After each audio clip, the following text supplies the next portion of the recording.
Greetings and welcome to another edition of the Red Pill Diaries. I'm your host, Rashid, and I'd like to thank each and every one of you who are joining us on all of the platforms, be it Twitter, Facebook, Odyssey, Rumble, the Red Pill Journals, and the Red Pill Diaries. And if there's any more platform or Twitch, if there are any more platforms that you're joining me from, thank you so much for giving me your time. I wasn't sure if I would be able to do a show today because I've been slammed all day long. But I'm here by God's grace, and we're going to get into it. I want to address something real quick. You guys, please just have patience with me. I just want to make this known. And I know I've said it on multiple occasions and multiple shows, but I would really, this is an address to YouTube. YouTube, I would really like for you to stop suppressing my numbers and also taking me out of the search engine. Also, I would like for you to stop messing with the show at large. I mean, we're not promoting violence, sexism, racism, greed, the culture of degradation. All we're trying to do on this show is to teach the truth, to empower people, enlighten people, because when you enlighten people, you empower them. And if YouTube says that it is a platform that is for the betterment of society and the betterment of the world and the betterment of the so-called the United States, then this is one program that they should put in their catalog and put in the search engine and push it to the top, because we don't lie, we don't cheat, we don't steal, we don't rob, we don't embellish, and we don't mislead people. We give you the truth as it is. Some people don't like it because they want a truth, but they want the truth the way they want it. They don't want it the way it is. And I think this is what makes this show a problem for a lot of people. Okay, but it still won't stop the bum rush. I mean, truth is truth, and it may take a little time, but truth prevails in the end.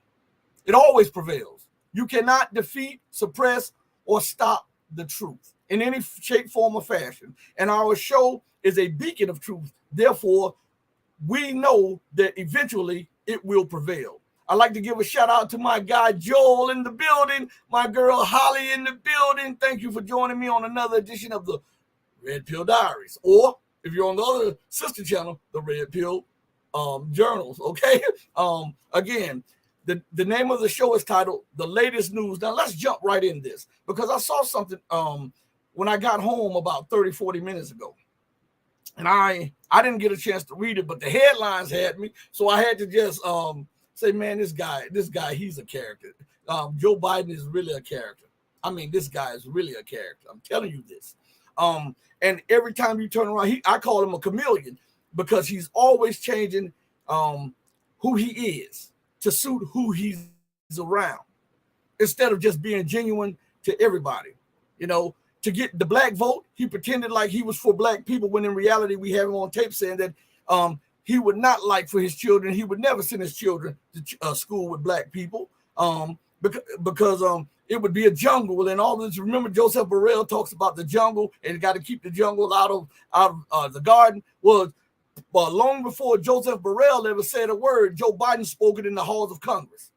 And then to get other people on his side, he's saying that he's a Zionist. Well, the title of the article, which is on RT.com, is "I'm a Zionist, Joe Biden." And let's read it together. And if you see me moving around, I'm moving around the microphone stand because it keeps moving a little bit, okay? Have patience with your brother. It says, the U.S. will provide military aid to Israel until they get rid of Hamas, the American president said. Now stop right there, because that's a lot to unpack. The title and that first sentence is a lot to unpack. Now, let's go to what Google tells us about Zionism. We already know what Zionism is. But let's go to what Google has said about Zionism, because we're going to use the acceptable definition so that they can't say that we are anti this or anti that. We're going to use Google, the mother platform to YouTube. So if YouTube has a problem, YouTube will have to take it up with Google. Okay? So according to the definition of Zionism, Zionism is a nationalist political ideology that called for the creation of a Jewish state and now supports the continued existence of Israel as such a state. Now, it says Theodore Herzl, an Austrian Jew, is considered the father of political Zionism. Now, that's a lot to unpack. because we hear on almost all channels, be it mainstream, alternative news or whatever, that the give me is this, that Israel has a right to exist, right? And if you trumpet, even if you're not addressing whether or not Israel has the right to exist, by default, I want you to understand something. See, this is what they do. By default, when you start saying that Israel has the right to exist and defend itself, by default, you're saying that you're legitimizing the occupation of Palestine and the destruction of the Palestinians and the Palestinian nation by default. I'm not making this up. We'll go to the dictionary and we'll see whether or not Rashid has any horse in the race, okay? I told you we give the truth the way it is and not how you perceive it to be or how you want it to be. And some people can't stomach that. Okay, let's go back to Google's definition as we address what President Biden stated when he said that he is a Zionist. According to the dictionary, Google's definition, the word Zionist comes from Zionism. And Zionism is a nationalist political ideology that called for the creation of a Jewish state and now supports the continued existence of Israel as such a state. Theodor Herzl, an Austrian Jew, is considered the father of political Zionism. Okay, now, first of all, we have to gather the truth on this matter, because remember that Joe Biden said that if there wasn't an Israel, the United States would have to create an Israel to secure its interests in the Middle East. That's what Joe Biden said. This is what he said. He is on video saying this when he had almost all his faculties together. We know that he's a body without a brain right now. He's a zombie. But when he had a brain, that's what he said in the halls of Congress. Okay? If you think I'm lying, Google it. Go to YouTube and Google it. We deal with nothing but facts here. All right. We're not going to embellish it. We're not going to mislead you. We're not going to do any of that. We're going to put the facts down. We're going to let the chips fall where they may, and you can make your own enlightened, educated, or ignorant decision. It doesn't matter one way or the other once the truth is revealed, once the truth is put out there. Okay. So it is a nationalist political ideology that calls for the creation of a Jewish state. Did you know? I want to give some people a little information about this, because there's so much talk about the right of Israel to exist. Did you know that when they were talking about the foundation of Israel, they were even talking about putting Israel in Morocco, Algeria, and other parts of Africa? This was discussed in the lead up to the creation of Israel. Now, here's something that I have with that. Let us all agree that Israel has the right to exist, right? What gives her that right to exist except a religious ideology? I'm asking you this because we have to be real about this. What if she has the right to exist and she came into existence in 47 and 48? What gives her more right to exist than the Palestinians in the Palestine state? I'm asking you this. I'm not anti-Semitic. I'm not anti-Jewish. I'm not promoting the extinguishment or the execution of anybody or to the ethnic cleansing or the genocide of anybody. I'm asking questions, because if we don't ask questions, guess what? You don't get answers. And if you don't ask educated questions, you don't get educated answers. Okay? So let's look at this, because this is a gimme on all of the platforms, all of them, be they mainstream or alternative. They'll say, well, of course, Israel has the right to exist. Okay. And nobody questions that because they fear upsetting the apple cart or something like that. So I'm saying, okay, you say Israel has the right to exist. When did it come into existence?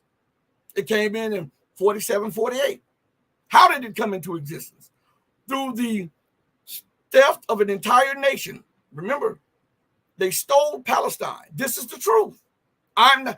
Google cannot censor me. YouTube cannot give me a flag, because we can point to history. Because prior to 47, 48, what was that area of land called? Palestine, right? So if Israel has the right to exist and it exists on stolen land, what about the Palestinians? They don't have a right to exist. And why does Israel have such a right to exist to the exclusion of the Palestinians? It is because of extreme Christianism. They believe that the Jews are the chosen people and that the Jews can do anything they want and they'll be forgiven because it's God's chosen people. This is an extreme ideology nobody addresses. When the Muslims talk about the Mahdi,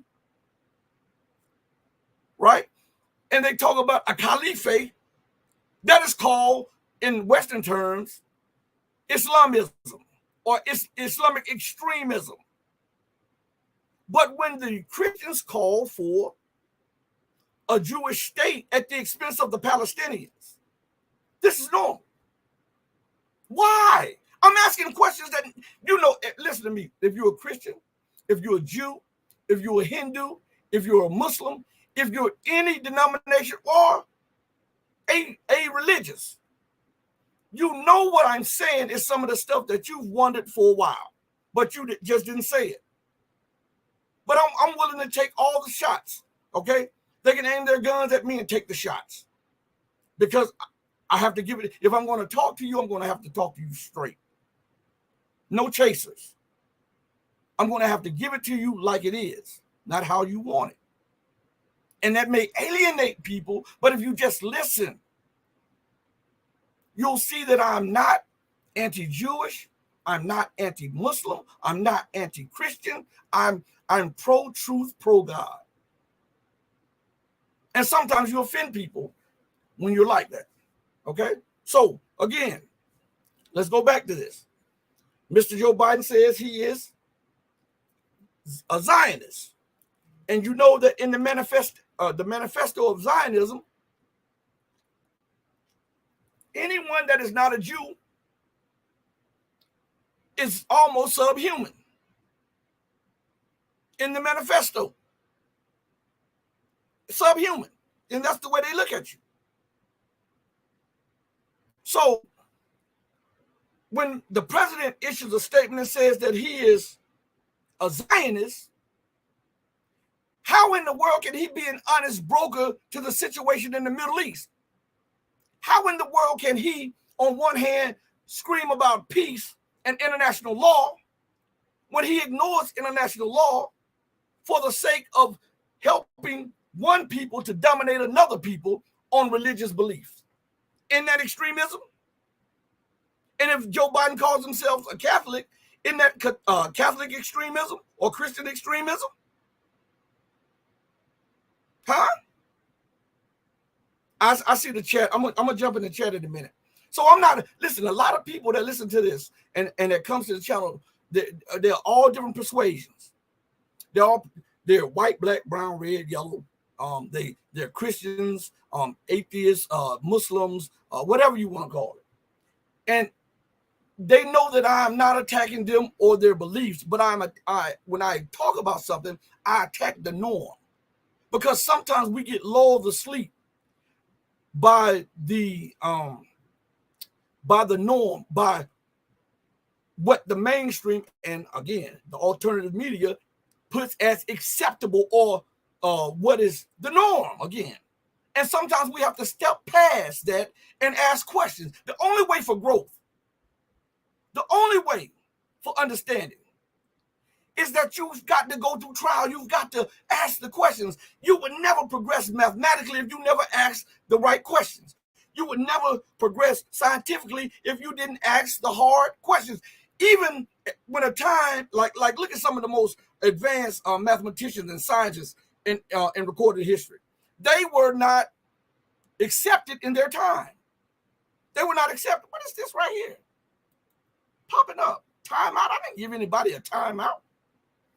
YouTube, you at it again. Anyway, they were looked at as heretics, right? Hypocrites. Because they were willing to ask the tough questions that was outside the bounds and outside the lines of what was acceptable and what was presented to the masses. And this is what I'm trying to get you to understand. Sometimes we have to step outside of the lines and ask the questions that are more meaningful to the people instead of going along to get along. Okay? So again, let's look at this. Israel has a right to exist. That is what they say constantly. And I agree. But did Palestine commit genocide against the Israelis or the Jews? Did Palestine put them in a gas chamber? No, they did not. These are easy questions to ask and answer, which leads us to a harder question that nobody wants to address. If the Palestinians didn't cause this, and if the Palestinians did not commit genocide against them, and if the Palestinians didn't gas them in the gas chamber in Nuremberg and Auschwitz, then we must turn and say, well, who did those atrocious things and committed those heinous crimes against Jews? And the question is answered by saying Germany, right? Well, if this is the case, and it is the case according to history, then why must the Palestinians no longer exist as a viable state in their land for Israel to exist in the Palestinian land and not for Israel to exist in Germany? I ask these questions. It wasn't the Palestinians that killed them, rounded them up, beat them, starved them, gassed them. It was the Germans that did it. Therefore, if Israel has any right to exist in any reparations, it must come from the people who committed the crimes against Israel. You can't displace another people and then put somebody else on their land and say that they have the right to exist there. What if I went to Holly's house and kicked Holly out of her own house and say, I have the right to live here? It's a house. I need a house. And I have the right to live here. How would you think Holly would accept that? So before we can move further along on the Israeli issue, these things must be addressed. And these are the things that no one wants to address because they are uncomfortable questions and uncomfortable answers. How can violence stop there? First, you must acknowledge the problem. You must pinpoint the problem and then acknowledge the problem and then work on a solution to that problem. Some people say, okay, two-state solution. Would Holly allow me to split up her home? If I lived there for 1 day or 1 year or 10 years, if she paid the mortgage there, if she has the deed to that home, would she allow me to come there and say, hey, I know it's trouble between me and you. I continue to brutalize your family and you continue to commit attacks against me. So to make everything okay, let's just split the house up. This is what will happen, Holly. I'm going to take the majority of the house and I'll give you a portion of the garage. How do you think Holly would accept? Do you think Holly would accept that?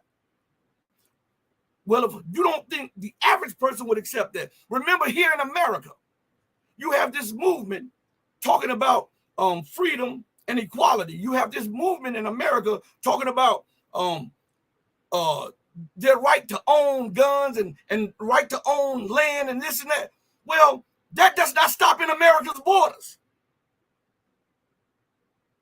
Why doesn't the Palestinian have the right to return? Because listen, this is an unwanted truth that nobody addresses. When the Khazars started moving to Palestine, the Palestinians accepted them in their homes. Do you know that? The Palestinians shared with them. But it was a Zionist movement that then seized upon the ignorance of the Palestinians and moved to take all of Palestine and rename it Israel. I'm not making this up. I'm not inventing it. Go to the UN. Go to the historical records. Everything I'm saying can be proven right now. And if this is the case, then how can you justify the theft of a land, stealing an entire nation from a people? And the people who stole the land has the right to exist, but the ones who were robbed has no right to exist. And when they lash out, it's terrorism. Let me show you a pattern in this, okay? This is the mind of the West. Let me show you a pattern in this. America goes to Syria, not invited by the Syrian Arab Republic, a legitimate government, not invited under UN mandate, but just goes in there and then occupies a third of Syria. And it steals the wheat, the corn, the oil, and the gas. And it's still there right now. And when the Syrians lash out at it, these are Iran-sponsored militias. These are terrorists. These are Islamic extremists. Notice that? Even though these people are Syrian and they're trying to win back a third of their country that was stolen from them in the richest part of their country. But to fight back against the occupier is terrorism, extremism.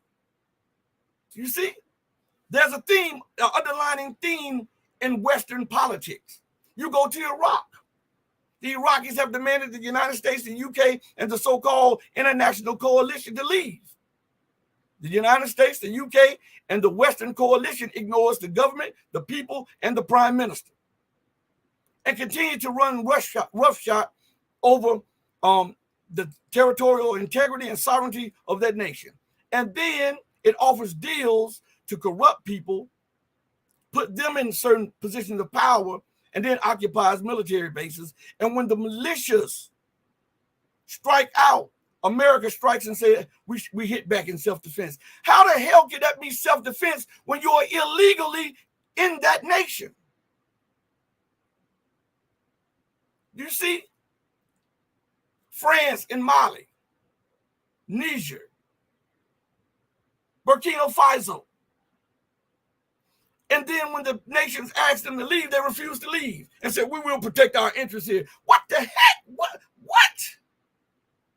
What more interest do you have in my nation and in my resources and my people than I do? How can you even justify that or make sense? Why isn't the mainstream or the alternative media questioning these stances by these Western leaders and their policies?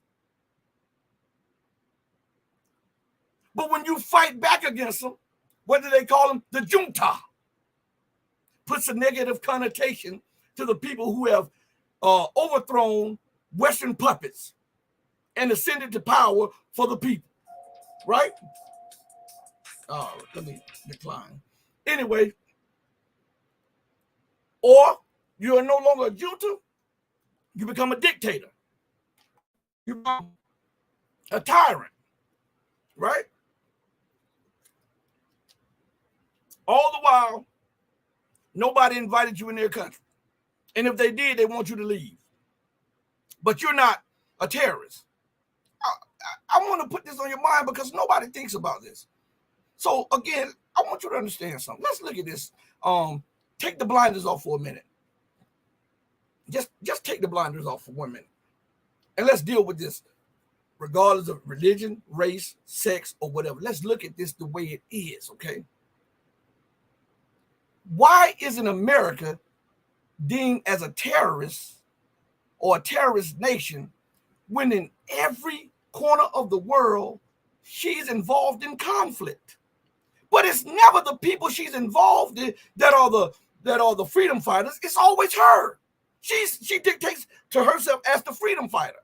And yet she's the one stoking tensions in the South China Sea, in Eurasia, in Africa, in Latin America, in the Caribbean, even in Europe and in the Middle East. Sometimes you have to step back and look at the entire situation. Okay? North Korea is aggressive. North Korea violates the international law by launching a satellite into space when America has hundreds up there. France launches one. Then the next day or a few days after North Korea launches one, America launches a South Korean satellite up in space. Nobody says anything. Do you see the hypocrisy? Iran launches satellites into space, They are violating the missile treaty. They're testing their rockets, which can be used as long-range missiles. Hell, you do it every day. You just tested one of your Minutemen intercontinental ballistic missiles, which failed. So you have the right to do it, but nobody else has the right to do it. This is what I'm telling you. This mind of exceptionalism, it permeates everywhere and through all levels of society in America and the Western world. And this is what is bringing the Western world to its knees. If you don't address the symptoms, you can never cure the disease, okay? But this has become inoperable. This has become incurable because America has shown you that even in a time when she is under extreme debt, extreme economic and political duress, she will continue to provoke, stoke, and push for war and tensions. You know what? I see y'all. Yeah, Holly Horn. Let me put this up here. Holly, let me see if I can put something up.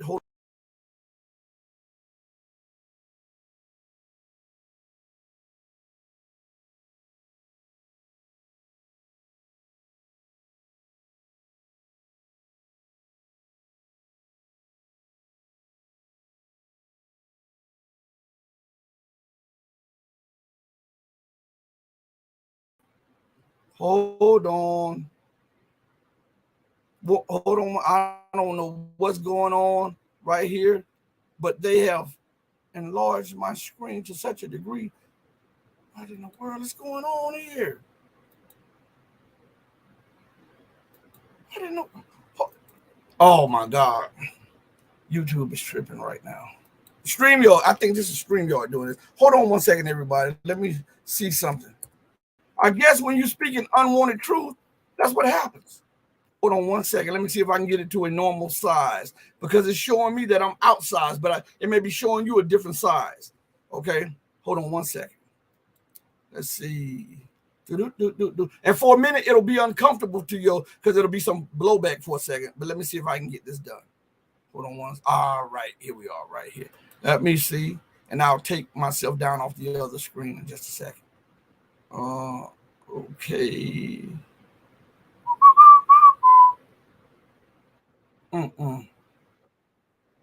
This is ridiculous here.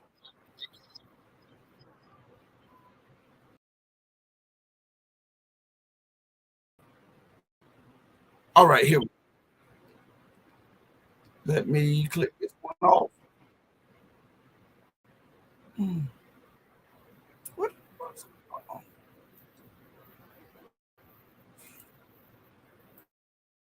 Hold on one. Hold on, everybody.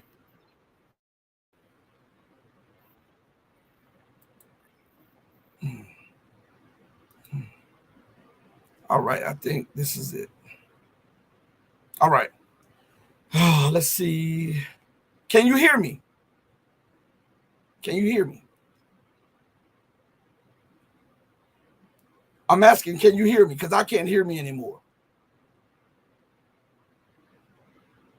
If you can hear me, please put yes in the comments real quick. Okay, good. All right, we're back. See, live on air. You see this? To get me off of the subject that I'm talking about, this is what happened. To get me off of the subject, this is what happens.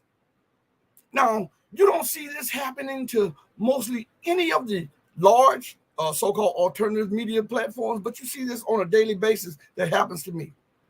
Okay, but they still haven't gotten me off my pivot. Now, again, let's think about something real quick. America. Afghanistan was full of terrorists, right? Insurgents, according to the United States. America went thousands of miles away there. Iran is helping the Houthis, right? This is what America says. I want you to look at something because I'm trying to point out some hypocrisy here. And shout out to Odyssey, and shout out to Twitter and Twitch, and shout out to Rumble. Matter of fact, hold on one second before I go further. Let me see if they're going to allow me to get back over here. Okay. All right. So yeah, we have an audience in Rumble. So Iraq, let's go to Iraq.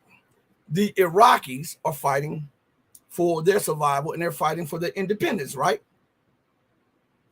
And the United States call these people that are fighting, they're terrorists, insurgents. But why are they there? Why, if they are fighting you, if they're bombing you, how much more interest can you have in Iraq than the people from Iraq? This is what I'm trying to bring to the front. How much more interest do you have in Asia than the people in Asia? See, this exceptional mind means that I can police everybody, do as I say and not as I do. And this is what is pushing the world towards war, because America will not yield. Britain will not yield. NATO will not yield. So if you see what's going on in Europe, Russia is socking them in the mouth. Russia is beating the brakes off of them. And even as the world sees the United States and NATO losing in Ukraine, they still escalate. Instead of just saying, you know what, we lost. You know, when I was growing up, if you got into a fight and you lost, you know, maybe later on you would go back and run it back, but you would accept your defeat. But with America, they act like little spoiled children. The West acts like little spoiled children. They can't accept defeat. They can't accept failure. They can't accept and will not accept the truth. And they will do everything to turn the truth upside down in their favor. Look at what they say. Now, they've supplied all of the weapons to Ukraine. They've embedded themselves in the intelligence community in Ukraine, in the military, in the government. As a matter of fact, one of the ambassadors was a U.S. person. A Ukrainian ambassador was a U.S. citizen. It's crazy, right? So look, instead of them admitting that they've lost 3 times and about to lose the 4th time, what do? They escalate. And what do they tell you? It is at a standstill. It is at nobody is winning right now. Here you have a nation that was 25 million people or 30 million people, that is only between about 5 and 10 million people now because of all of the people that left Ukraine. And some people are giving the numbers to between 600,000 and 1.2 million people dead and injured due to America's exceptionalism. And yet it's a standstill right now. We're on the line, even though Russia is crushing them. But to tell you that America is losing and that NATO is losing would be to acknowledge her failures. And that is not in the Western way of politics. Even if they have to let more of you die because of the arrogance of these people. I don't think I can emphasize this more, that the leadership of the West are sociopaths and there's psychopaths mixed together. And they don't care how many people that are lost as long as they can push their policy over, so long as they don't have to die. Because they believe that you are just bodies to be used for their objectives. This is sick. This is absolutely sick in the head. Venezuela is in a dispute with Guyana, all right? America has nothing to do with it now, okay? Guess what? America is now flying warplanes over Guyana and saying that we're going to practice military exercise. Has nothing to do with it. When Venezuela and Colombia was having a problem, America got involved in it. America is involved in Haiti, all around the Horn of Africa, all across the Middle East, all in Europe, Eurasia, and Asia. So if we were to look at this, we can see a pattern that everywhere she goes, death and destruction, sorrow and misery follows. That's that 4th horse of the apocalypse. That's the fourth horse. And she will do any and everything to make her will stand. You know I'm not lying. I see a lot of people, let's see, in the chat. Let's see. It says, what is up here? I'm losing you on the chat. Hold on one second, everybody. All right, it popped back up. Okay, man, they do everything to try to block this. But again, Joe Biden says the U.S. will provide military aid to Israel until they get rid of Hamas.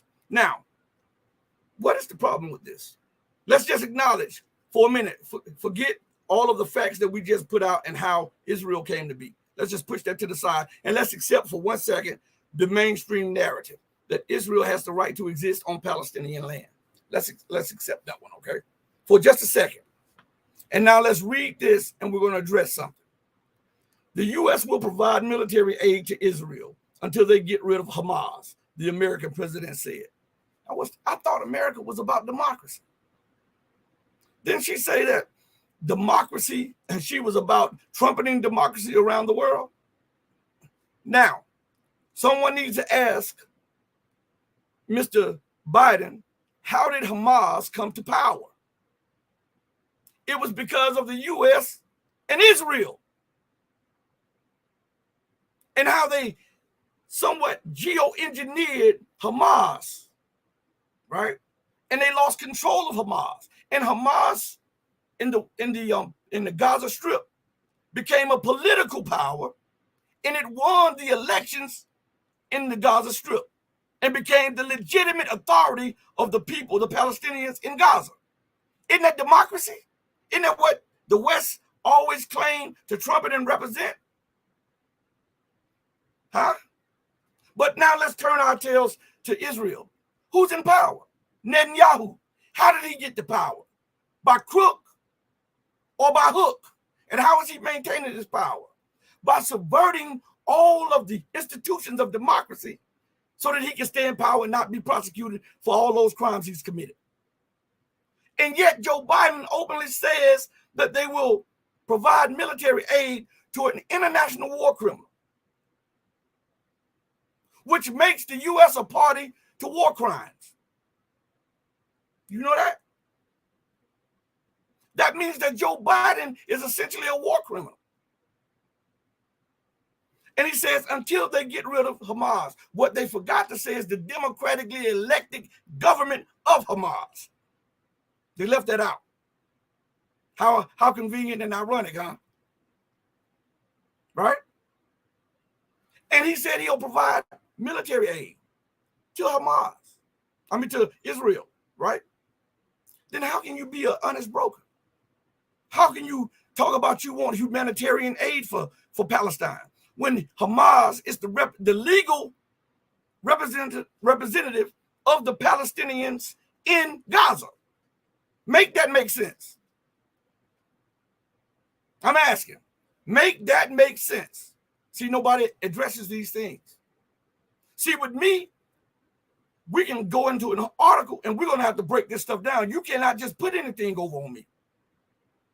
We will address a lot of things to show you just how loaded these paragraphs are with propaganda. Okay? And then it goes and says, U.S. President Joe Biden expressed his unshakable commitment to Israel's security at a White House reception, even on Monday, marking the Jewish holiday of Hanukkah. He also pledged continued military support for West Jerusalem amid its conflict with the Gaza-based Palestinian militant group, Hamas. Now, he says the Gaza-based militant group, but they missed the point that Hamas is a legitimate elected government in Gaza. And they were elected democratically. Go to the Carter Institute. You know, the former President Jimmy Carter. Go look at the Carter Institute and see if Hamas was legally elected there. Why did they leave that important point out? Because it makes Hamas look like a terrorist organization, a militia without legal backing or authority. See, the omission of facts is just as bad as the embellishment of facts. Do you understand? Joel Bradford. Let me put this up there. You can't talk about the so-called chosen people. You know that, Rashid. Maybe that's why they started messing with everything here. You know, but oh my God, Pedro is in the building. All right. So again, he says U.S. President Joe Biden expressed his unshakable commitment. All right, let's see something real quick. Let me see if I can pull this up real quick.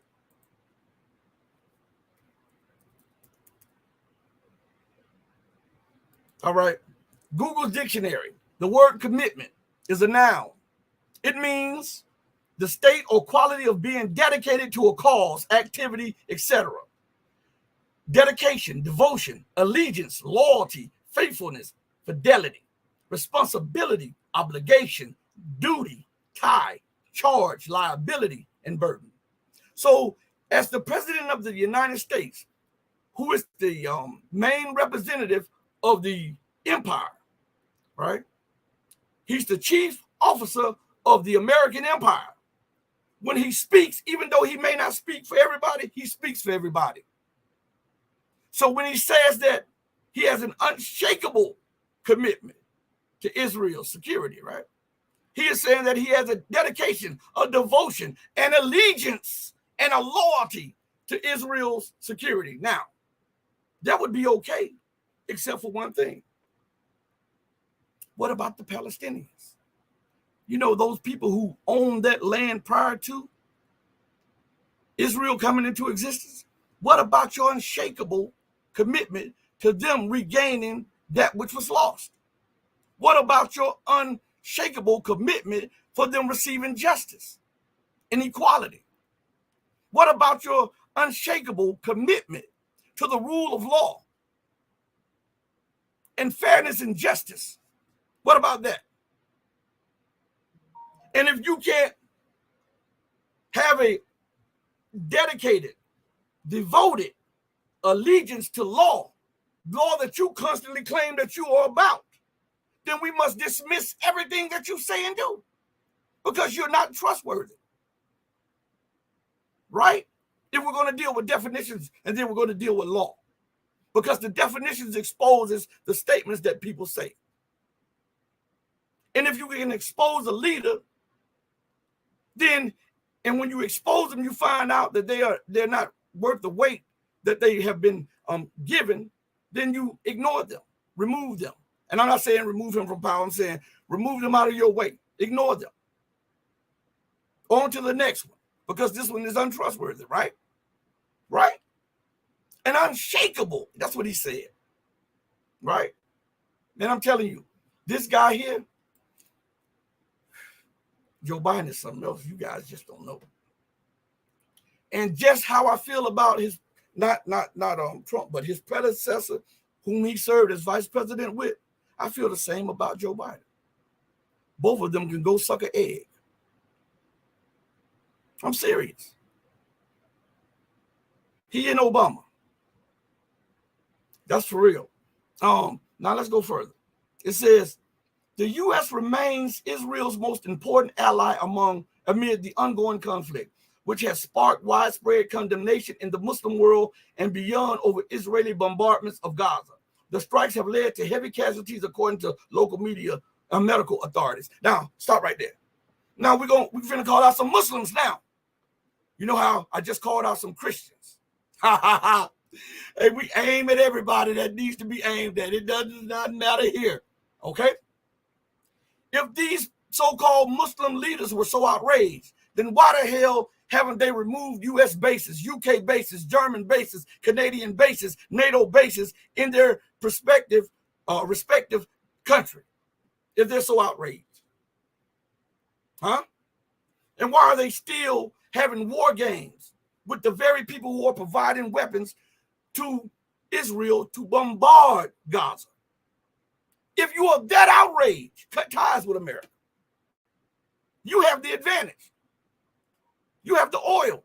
You have the gas.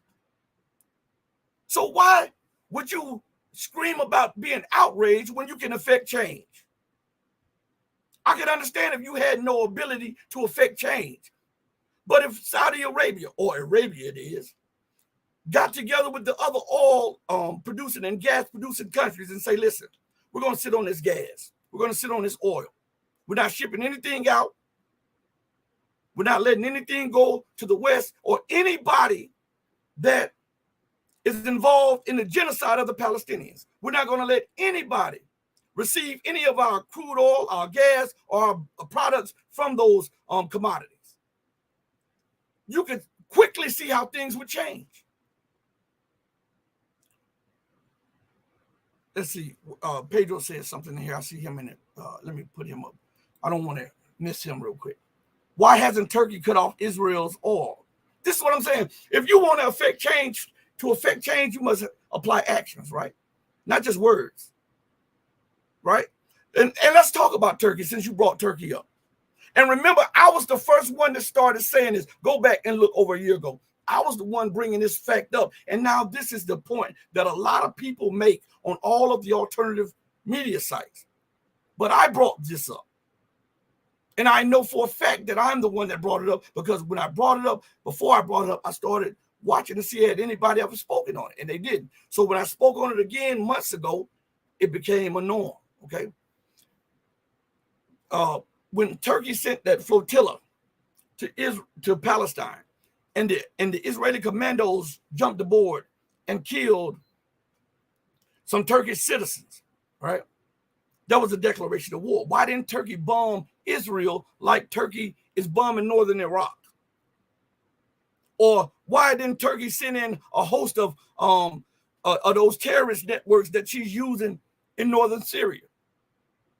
At least Syria, if you say you're a Muslim nation, Turkey, and Syria is a Muslim nation, but you can see fit to bomb Syria and bomb Iraq, but you won't send bombers and warplanes and warships to help the Palestinians, you're just talking.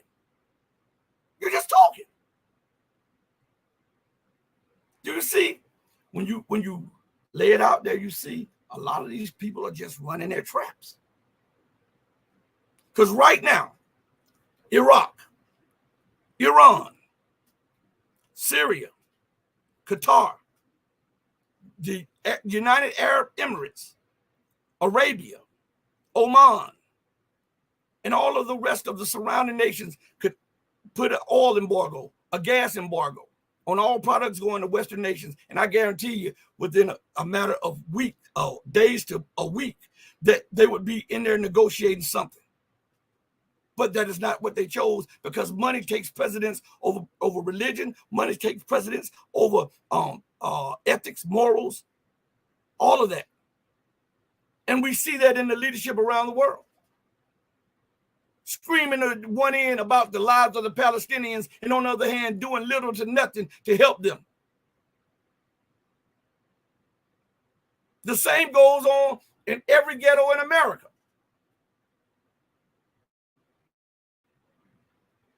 And it goes on across the world. And there's no accountability of the Western world.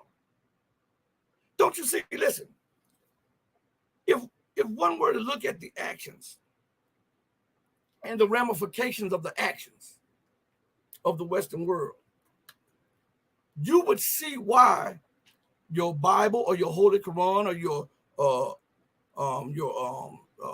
Old Testament talks about a judgment. Because nobody is holding these people accountable. And they become so powerful that they believe that they can get away with anything and do anything to anybody. And then after they are the aggressors and the perpetrators of the violence, they then spin it to media organizations and make the victim the terrorist, the aggressor. They fly warplanes off the coast of Russia or Belarus. They fly warplanes off the coast of China. And when China, Russia, or Belarus reacts, or if Iran reacts, then it's an aggressive move by Iran, Russia, Belarus, or China.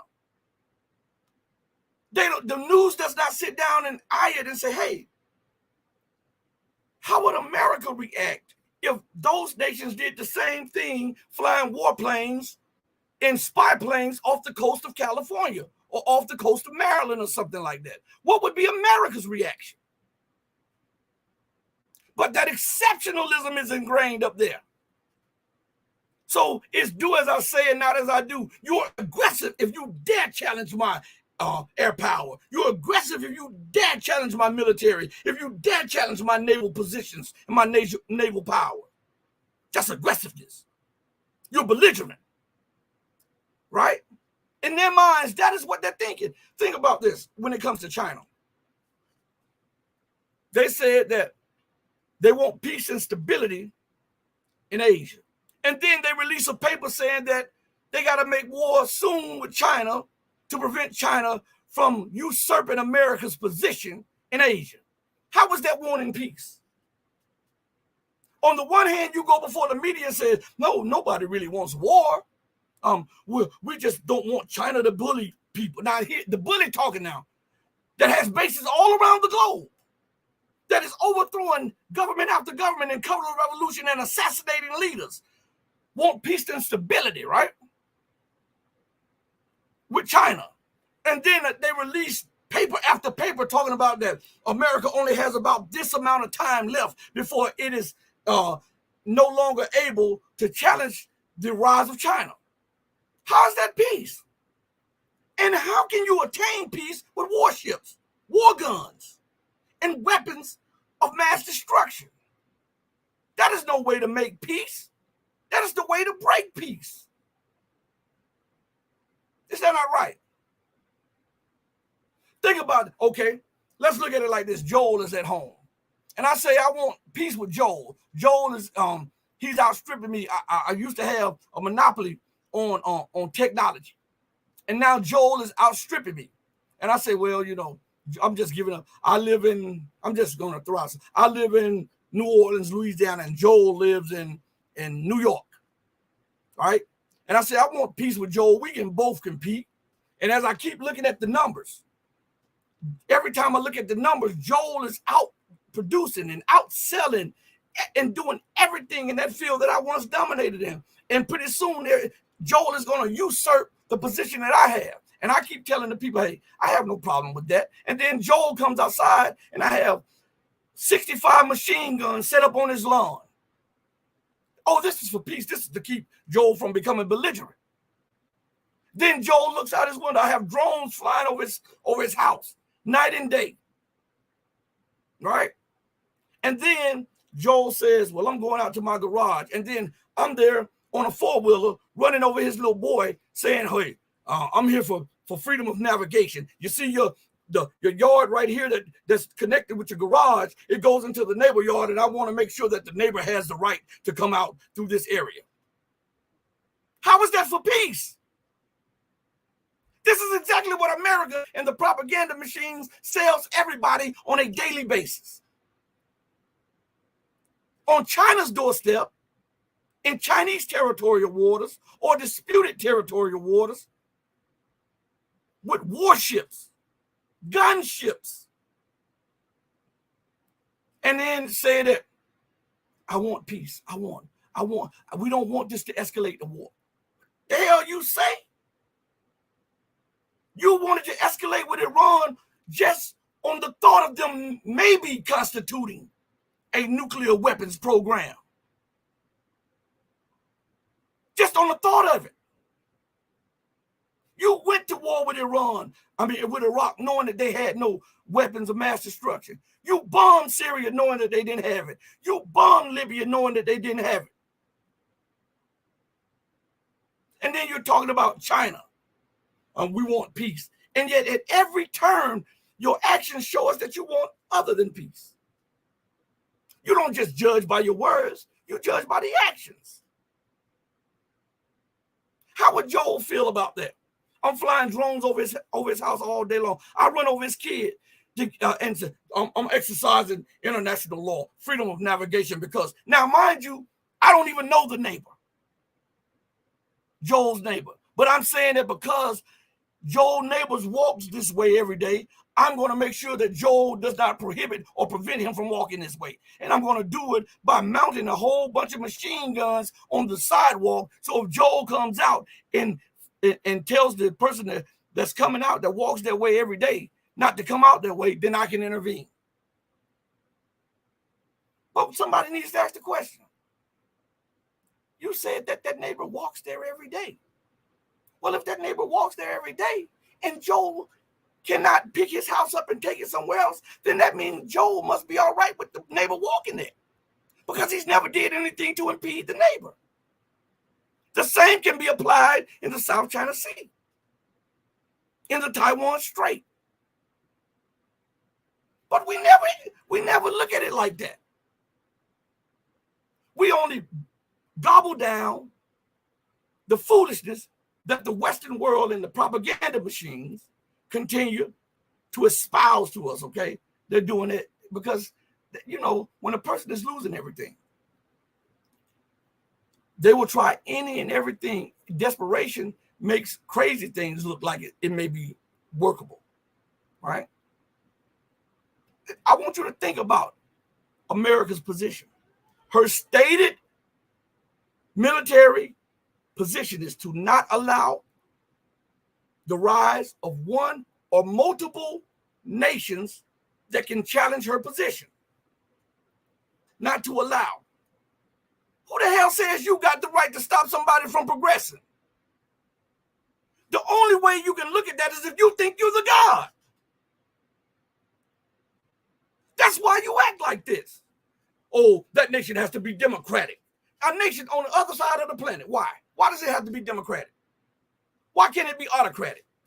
Why can't it be communist? Huh? Why can't it be whatever it wanted to be? Why can it not just have a government system based on local traditions? Why must it be in your image and your likeness? Because you are Satan and you want to be God. Remember what the book says that Satan said he would do? I would build a kingdom like unto the Most High. What does God say? I made you in my image and my likeness.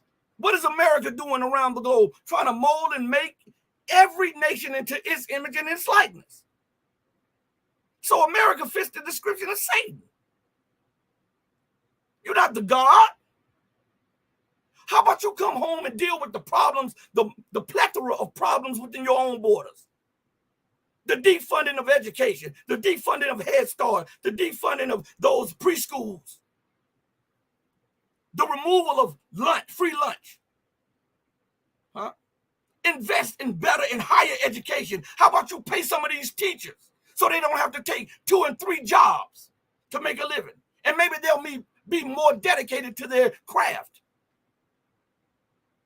How about you provide security to those in the inner city and the outer city? How about you give justice to those who have been deprived of justice? How about you work on that? Work on reforming the justice system. Work on reforming the educational system, because without that educational system, you are going down the rabbit hole to nothingness. And you want to confront China militarily when China graduates millions of PhDs and master degree students every year, multiple times what you graduate. How can you honestly think that you can maintain your position when you are defunding the very thing that you need as leverage to keep you in the position that you're fighting like hell to try to maintain? Insanity. It's insanity. What did Pedro say? Pedro says, best friend in the Middle East, U.S. liberty. Yeah. How about they address that? When Israel bombed a U.S. warship, address that. Jonathan Pollard, the spy. Yeah. Technology theft via the Bird, the Bard, and the BSF. Wake up, America. He says, I'm a Brit and I'm aware of the above. That's what I'm saying. But I'm going to tell you something, Pedro. The leadership class and the elite, they take it as a badge of honor to make the masses dumb and ignorant. They want them as zombies, all right? Right? They want them fighting and fussing with each other. They want them dependent upon the government. Because guess what? When you are preoccupied with minor stuff, it takes your attention away from the major stuff that they are doing. And then they'll have a free hand at trying to impose their rules, their laws, their dictates on everybody around the globe. So they dumb down the masses of the people purposely through television, radio, magazines, online, social media platforms, everything. Everything today is about sex, violence, guns. No respect for the woman. And a nation can rise no higher than its woman. And yet they denigrate the woman. Man, hold on one second. We're talking now. Let's talk some issues. No nation can rise if your woman is a savage, because she's the first nurturer. She's the first teacher. And through her, life enters here. And if you don't protect that woman and uphold her, you're producing barren land. You know what? Barren land. You know how if the farmers neglect to water their crops and neglect to nourish their crops and neglect to keep the land fertile, what happens? They have a barren year. They have crop failure, right? And so they're not producing anything. They're not productive. Well, if you allow for the degradation of the woman in society, guess what happens? She's the field for life, for learning, for education, for upliftment. And so what you're producing is a barren woman, a barren field. You better uplift that woman. You understand? They have degraded the woman, where the woman, when she takes a picture now, she wants to show her backside. Right? You remember decades ago, it was about the cute face or how their hair looked.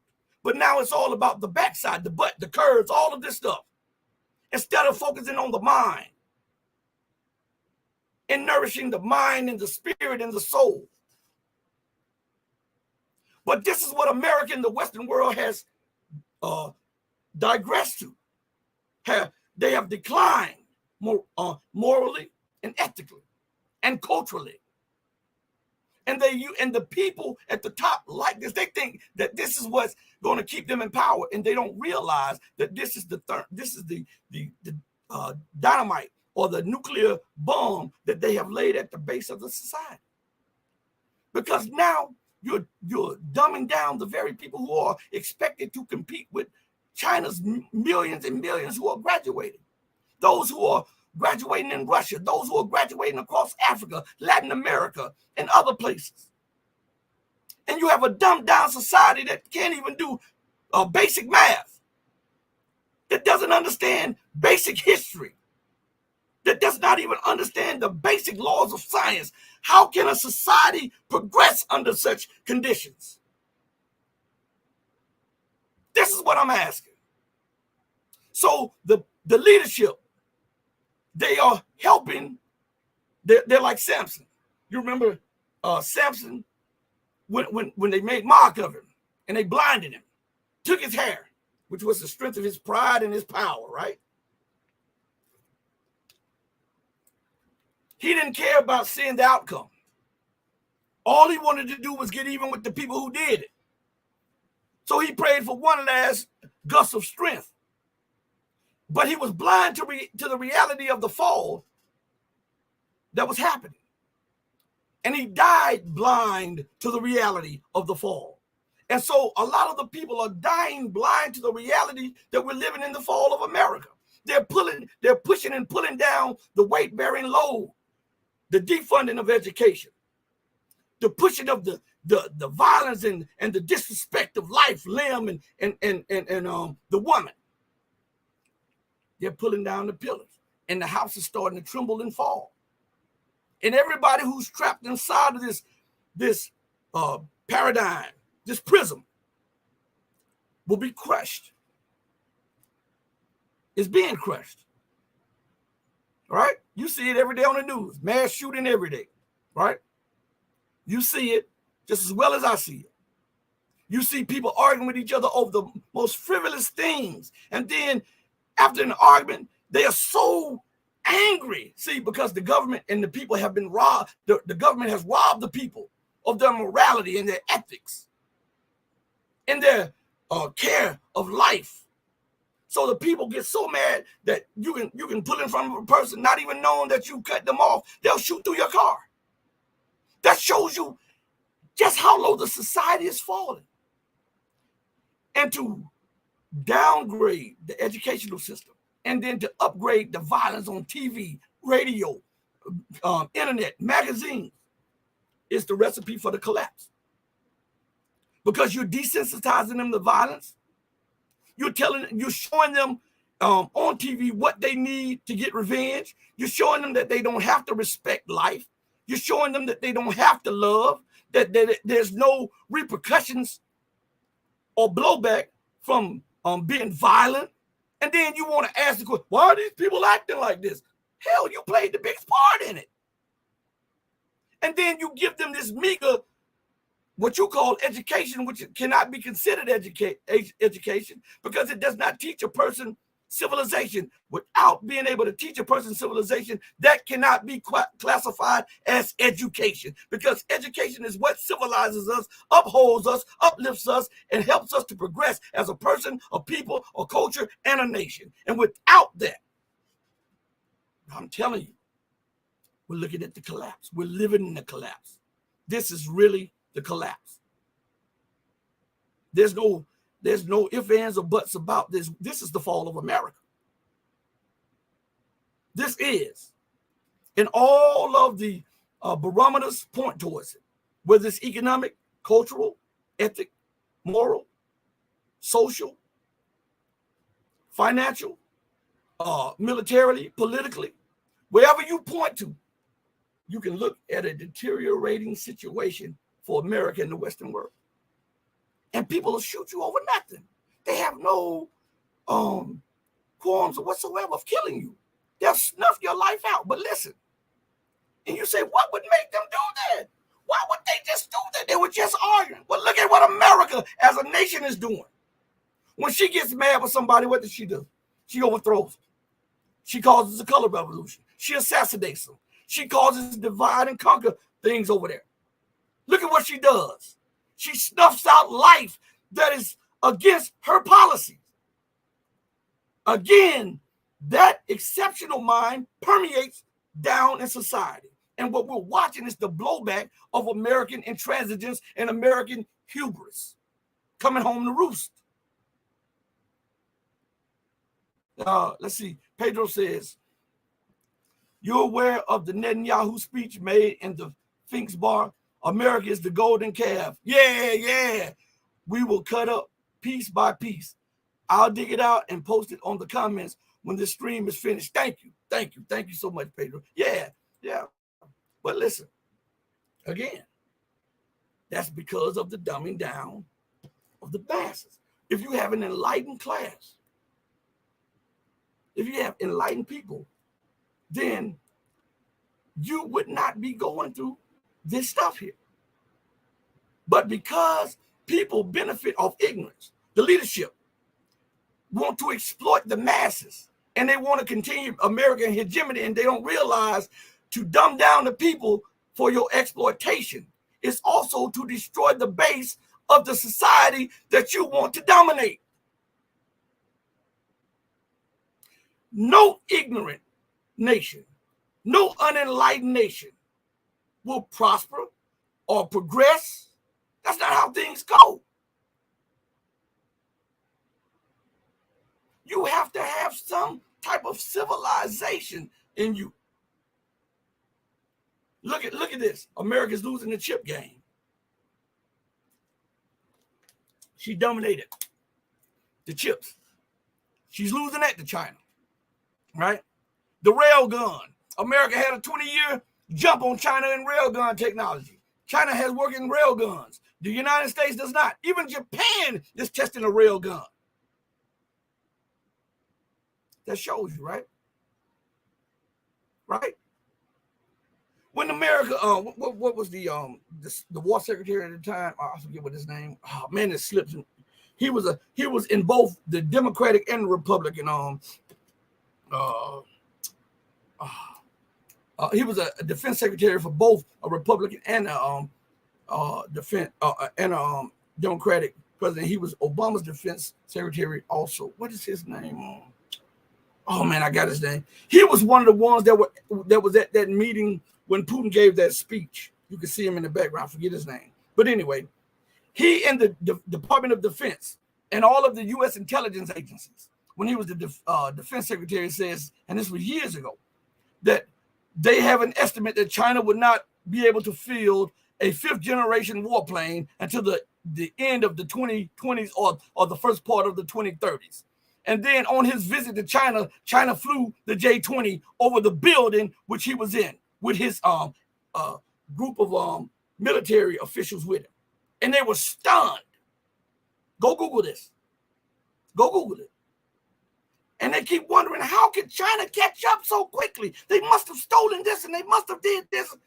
Listen, when you emphasize proper education and you demand that your citizenry be properly educated, and then once they are properly educated, to put that education into work and into play, then you can cut off decades of being behind somebody, especially when they are defunding their education at the time that you are adding more funding to your education and rewarding more students for their degrees and for their fields of learning.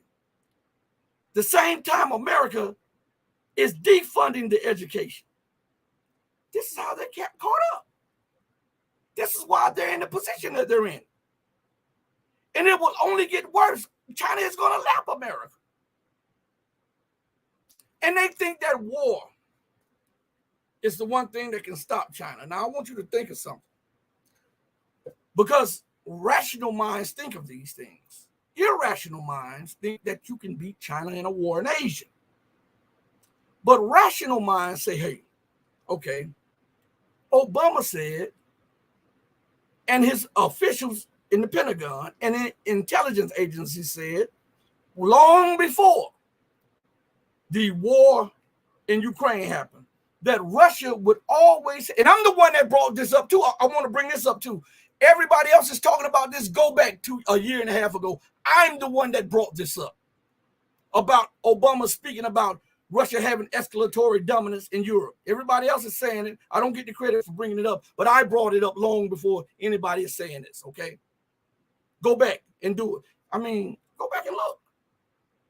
But I'm the name that nobody wants to whisper, okay? But listen, so Obama says that Russia would always have escalatory dominance in Ukraine and Europe. Why?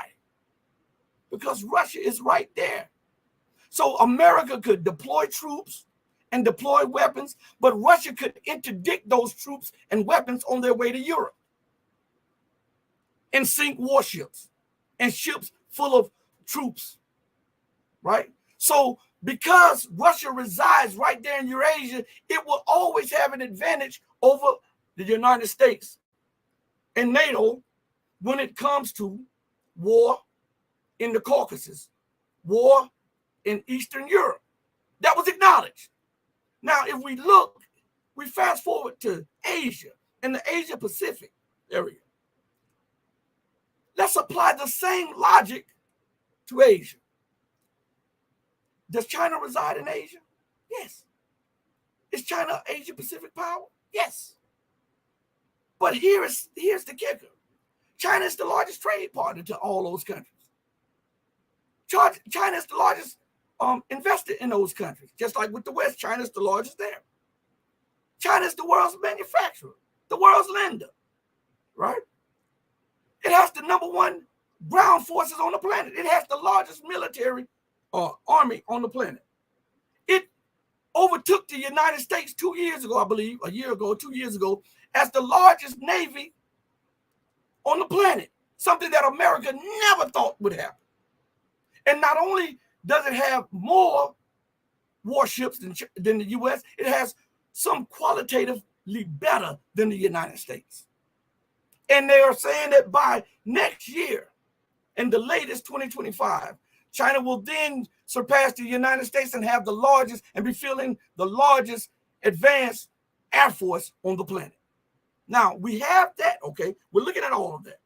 China has the largest currency reserves in the world. They have the largest gold reserves in the world stored. And you are the largest debtor nation in the world. And you're bankrupt, essentially.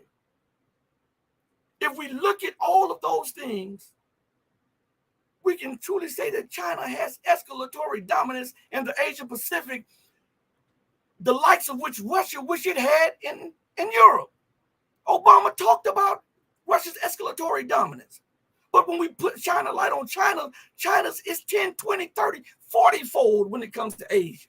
So how, when America is in a weakened state militarily and economically and politically and socially and culturally, how does it rationally think that it can wage a winnable war against a near peer or equal power? On its doorstep, I might add. Tell me that. And if they can't, why isn't anybody telling them that they're irrational? I'm asking. Because nobody asks these questions. Nobody puts it out there like that. Nobody wants to acknowledge the 800-pound gorilla in the room. As a matter of fact, everybody go watch the show on this channel called the 800-pound gorilla. All right. This is an old interview I did with I forget one of the professors. It was his last interview that he ever gave to anybody. We were actually supposed to do Dennis Etler. That's what it is. Professor Etler. It was his last interview. We were supposed to do like 3 or 4 interviews that week that he passed away. But that's the last interview he had, the 800-pound gorilla on this platform. Go check it out. It's awesome. It is. But check this out.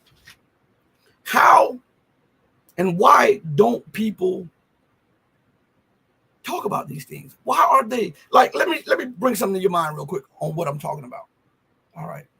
So today, as I was getting ready for the show, right, I see an article on Microsoft, MSN.com, on Microsoft. They make the main page when you get on Microsoft, okay?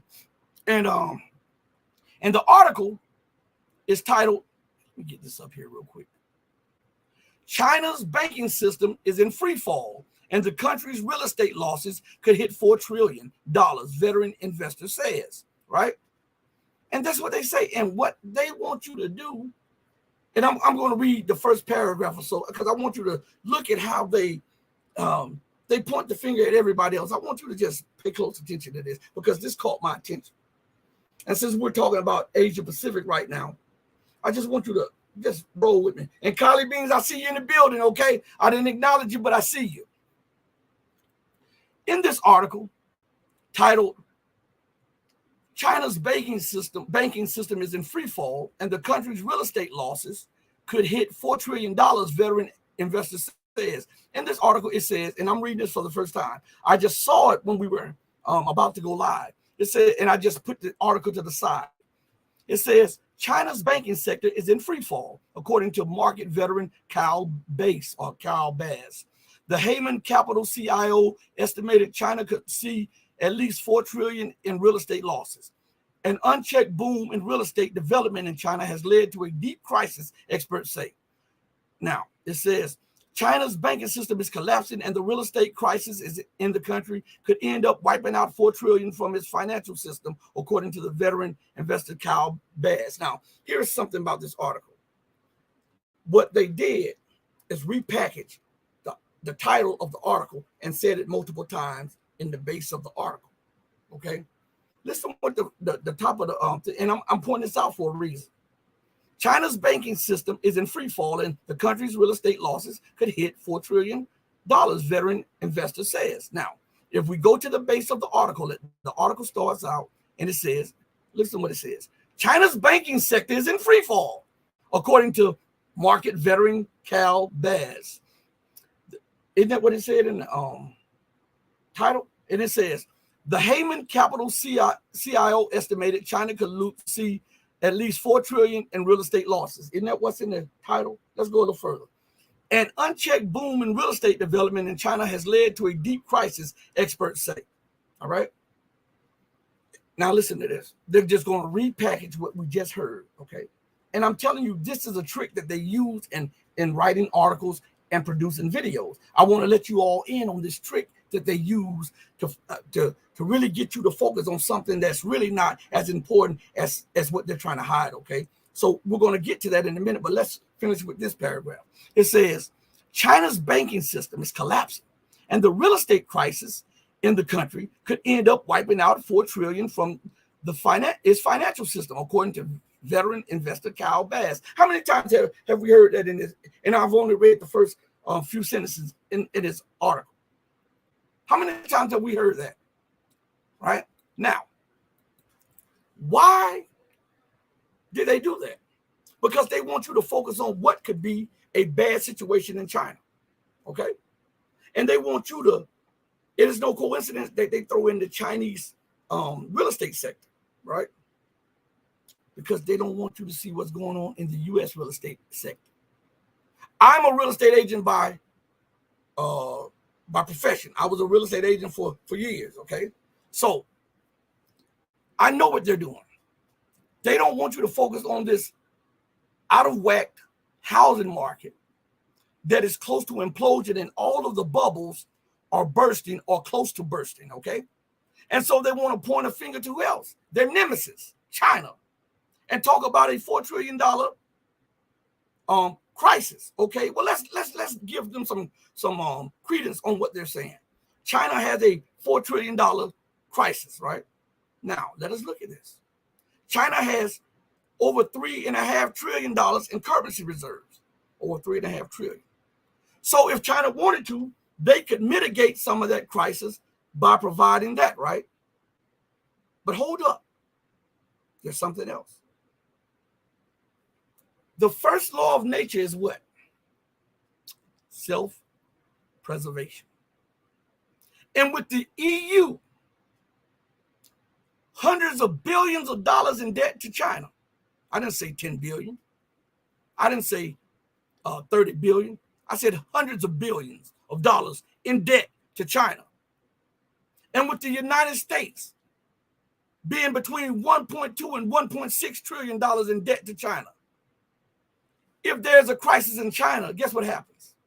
Common sense dictates that if somebody calls my debt and you owe me, to clear my debt, I'm calling my debt on you. Or I might transfer the debt you owe me to the people who are talking about the debt I owe them. So America does not look at the situation that she's in. Either way you look at that article, America is in a worse situation because she is the largest debtor nation in the history of the world. She is between 1.2 and 1.6 trillion dollars in debt to China alone, not considering the trillion plus in interest rates that she now has to pay on her debt and the trillion plus in credit card debt that is now out there.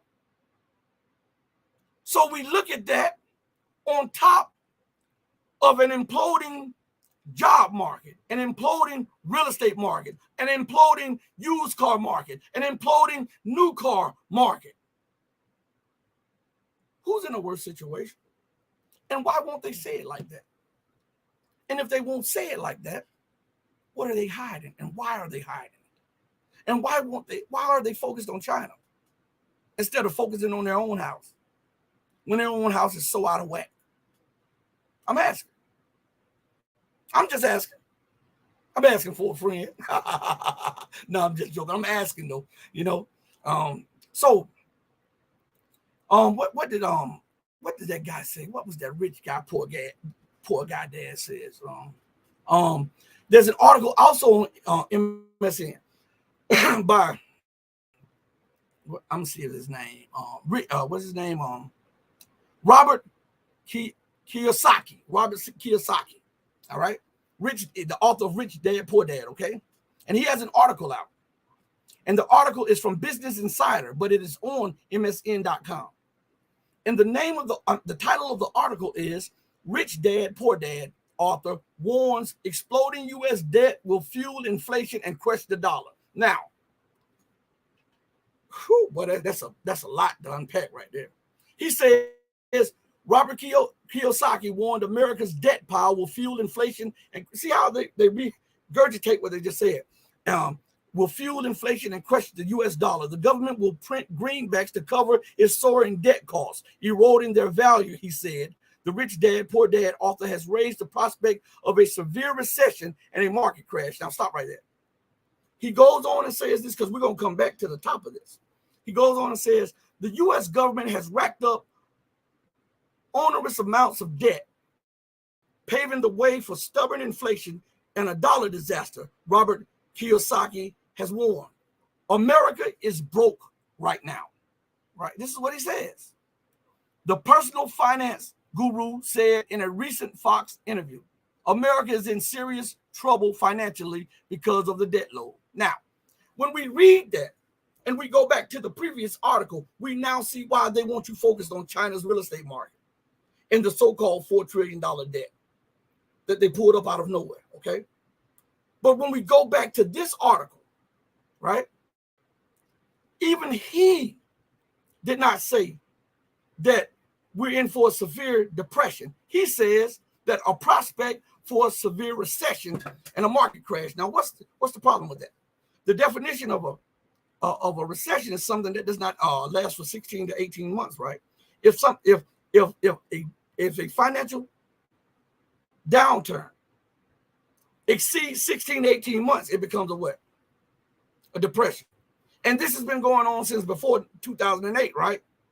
So when will anybody acknowledge that we're in a depression? I didn't make the definitions up. I'm just telling you the definitions.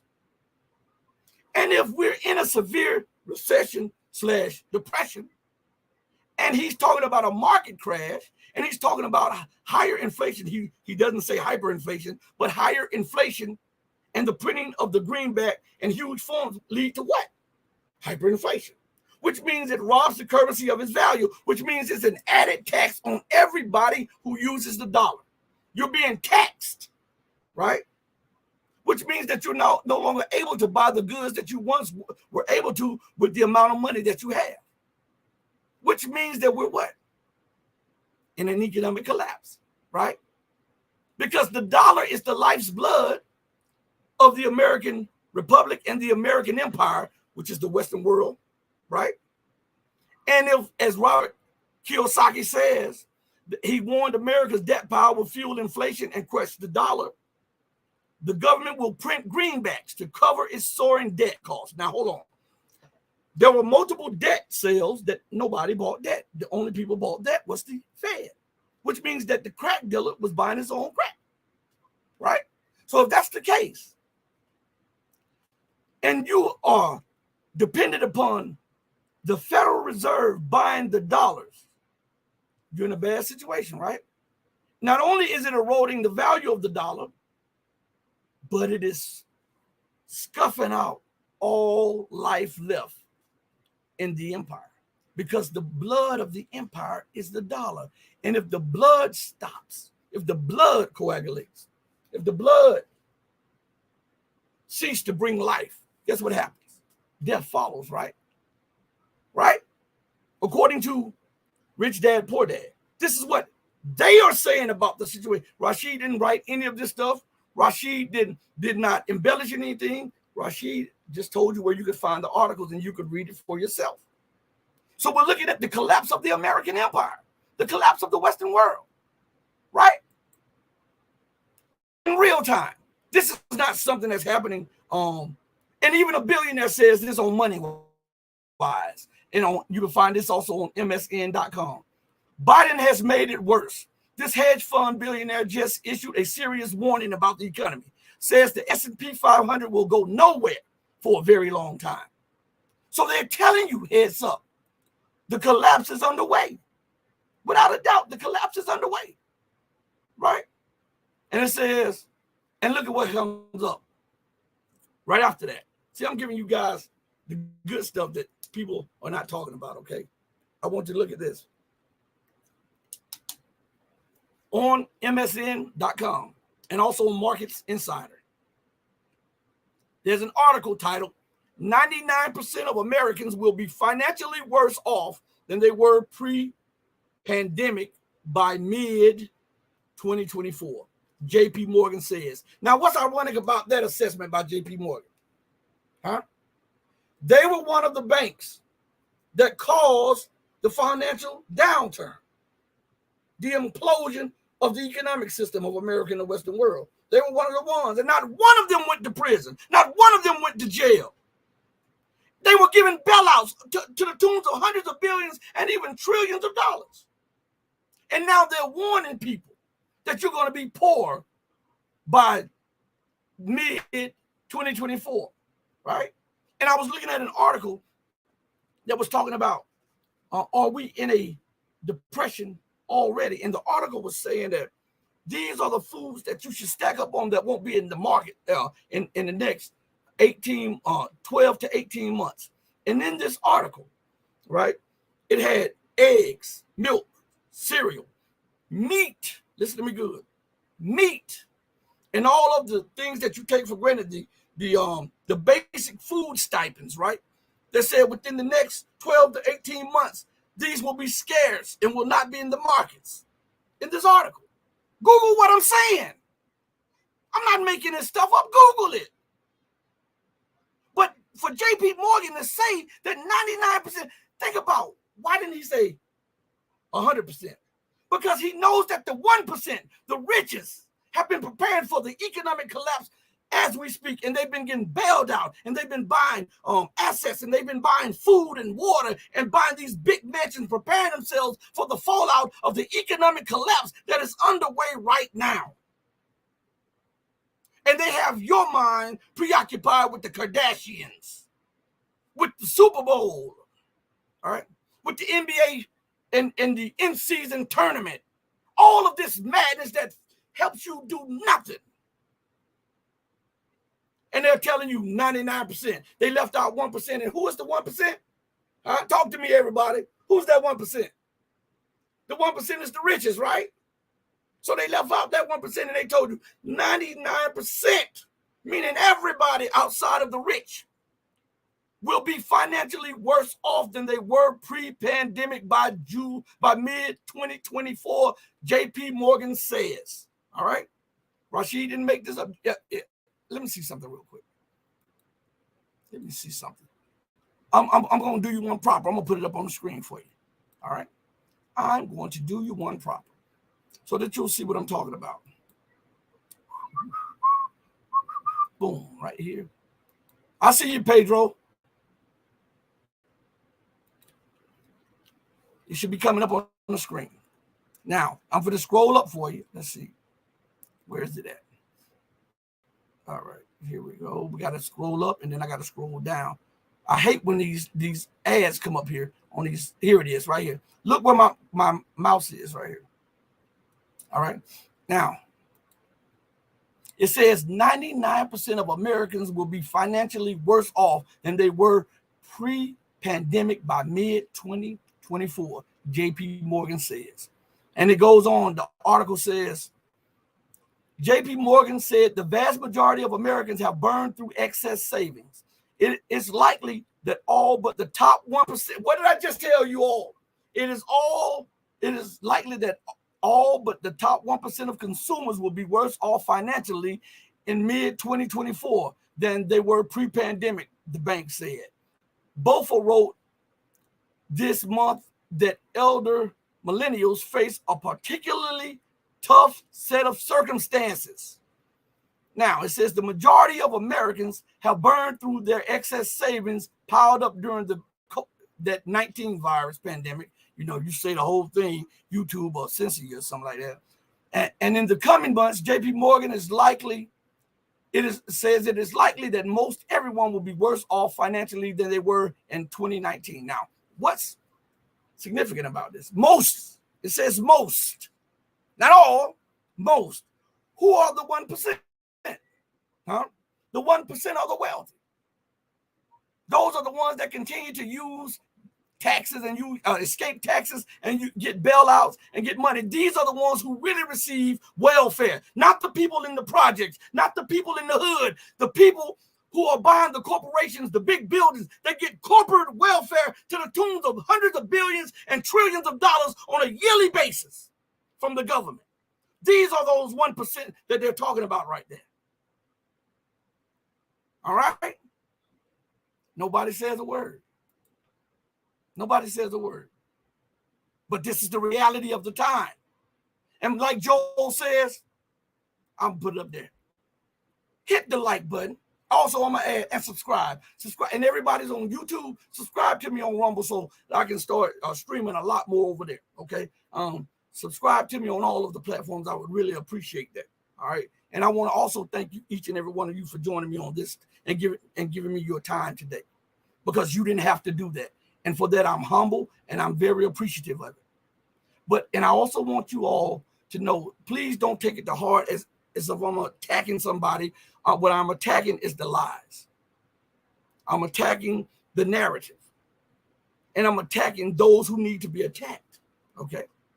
Those who have been attacking everybody else to keep their narrative and their views out front and suppress everybody else. Those are the ones I'm attacking, to get the truth out to the masses. And once we get the truth out to the masses, it's immaterial whether or not you accept it. But know that they're out there. If you don't accept it, then the consequences of not accepting it is on you. Okay? Again, the 1%.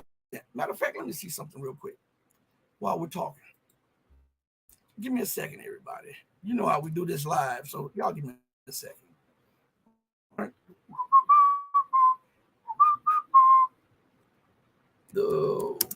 Give me 1 second. What is this thing right here? All right. All right. Give me 1 second. 1%.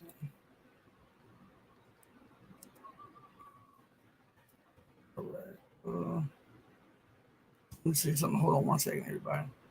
All right. I'll pull it up on the screen and I'll tell you what you can do to find this. I just did it on the spot, so you'll see what I'm talking about when I talked about that 99%, and then I told you guys about that 1% and what that 1% is. While I'm talking to you all, I put in just a couple simple things. I put in the word the, then I put in 1 and the percent sign, and then I put rich behind it, okay? To show you, you can do this on the fly. All right, let me go back to this real quick. Let me bring it up, and I'll show you for yourself, so that you can see what I'm talking about. Man, I'm telling you, you guys got to be honest. Nobody does this like this. You have to be honest. Well, when we talk and we discuss things, we bring facts, and then we bring definitions, and then we show you what they're saying according to the definitions to give you a deeper understanding. Nobody is doing that but this platform. And maybe a handful of others, but not to the level that we do it for you all, okay? Now, here we are right here. All right. This will pop up. So when J.P. Morgan talked about the 99% of Americans would suffer, right? He did not. Let me see something real quick. They did not talk about the 1%. And let me enlarge the 1% real quick. Give me a second. For you. Let me do 120. Let's see if that'll pop up on the screen real good. Okay, we got it. Now look what the definition of the 1% rich says. The top 1% holds $38.7 trillion in wealth. That's more than the combined wealth of America's middle class, a group many economists define as the middle 60% of household by income. Those households hold about 26% of all wealth. Low-income Americans, representing the bottom 20% by income, own about 3% of the wealth. So you have 1% that owns almost all of America's wealth. These are the ones that they say will not be poor, will not be directly affected by the economic downturn. And how did they become so rich? by being bailed out with government aid. Remember now, say for instance, I want you to understand how much this is a spit in the face to you entrepreneurs. Okay, I would say the bottom of the totem pole entrepreneurs. You go out there and you work 2-3 jobs for years, and you save and you scrounge, and then you finally attain your dream. You get a building, you get your product, you're selling stuff, right? Now, if you mismanage that business, or if that business does not have a good amount of traffic there, then your business goes belly up, right? And you are the one that takes the losses. But the 1%, they mismanage, misspend, and misappropriate money on levels you can never even fathom. And then when they're about to go belly up, the U.S. Congress, the U.S. president have private meetings and say that they cannot let these things fail because they are too big to fail. Then they inject these corporations, these companies, with hundreds of billions and trillions of dollars of wealth. And these people who ran them in the ground continue to manage them, and then they get big bonuses after receiving the bailouts, as was done with those major banks that went belly up in Silicon Valley. That the top people received bailouts, and the United States government they received bonuses, and the United States government still gave them bailouts. So who receives welfare? Is it that poor man and woman in the mud trying to eat that gets about $800 a month? Or is it these corporations that get about $800 billion every time they scream about they're about to collapse? Do you see? They are not to be affected, according to J.P. Morgan, about the downturn. The very people who cause the economic downturn, they're telling you will not be affected by their mismanagement.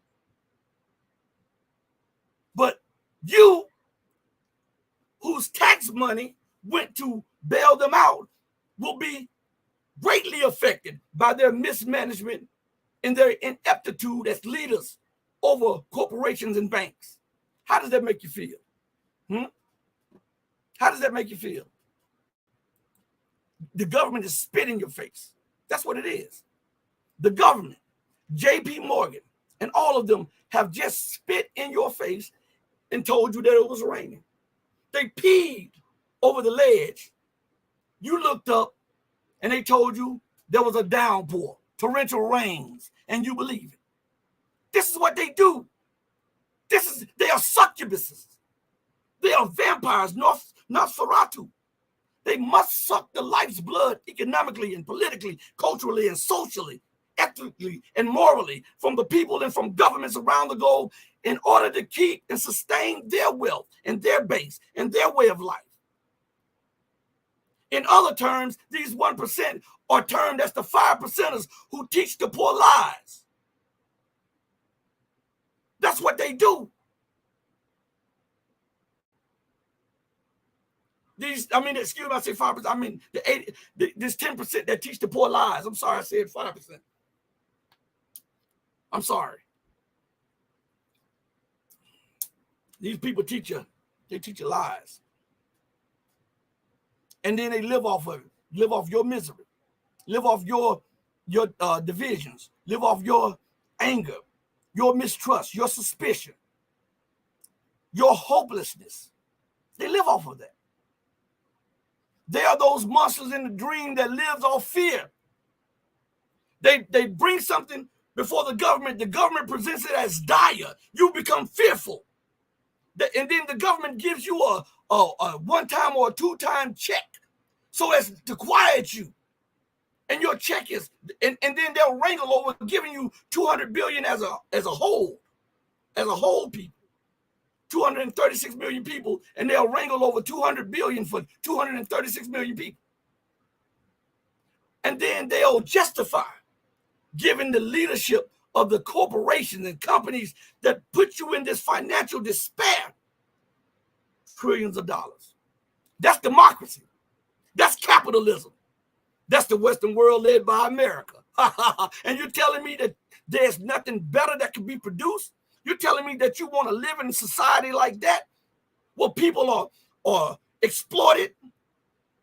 They are made ignorant, then exploited for the benefit of the few. So many people are suffering for the benefit of so few people. Man, I'm telling you,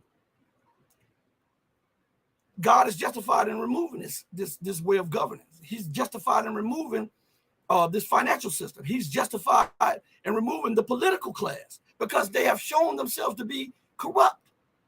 They've shown themselves to have little to no remorse, little to no feelings for those who are in the mud suffering on a daily basis. You don't think these poor people suffering could use a handout? You don't think that the middle class that are losing their homes could use a handout? But you think JP Morgan and all of these other banks and the leadership could use an extra 100 billion, 200 billion so that they can fatten their pockets and buy an even bigger home? And that's what you call a just system? It is no wonder God is upending this system. It is no wonder God is removing these boots off the necks of the populace of America and the people around the globe. It is no wonder. Because injustice have reigned for so long, injustice must prevail at all costs. At all costs. Justice must now prevail. And those who have committed injustices and continue to commit them for the benefit of selfish gain, greed, and corruption, they must be removed along with this corrupt system. This is what is underway. This is why I continue to tell you that we're in a new paradigm. The old is being removed, and there's a new way of thinking, a new way of living, a new way of conversation that is underway. And this is threatening to the empire. This is threatening to those who have benefited from your ignorance. You have been the host body to these vampires who have been sucking the life's blood out of you since time immemorial. But wake up. There's a new day, a new sheriff in town. God is not cheap, and he will straighten what is crooked. You better believe that. Thank you all for joining me on the most powerful platform for truth bar none, anywhere on social media and on God's green earth. This is your friend, your brother in truth, Rashid. I'm the host of the RedPill Diaries. And I send a message out to you from Mrs. Barbara Leggs' baby boy saying, stay strong, stay true, but above all things, stay righteous and know that I love you. But my love will always pale in comparison to the love that God has for you. Until we next speak again, you know what? I'm going to let it say itself. Stay righteous. I love you all who love truth. Peace. We're out of here.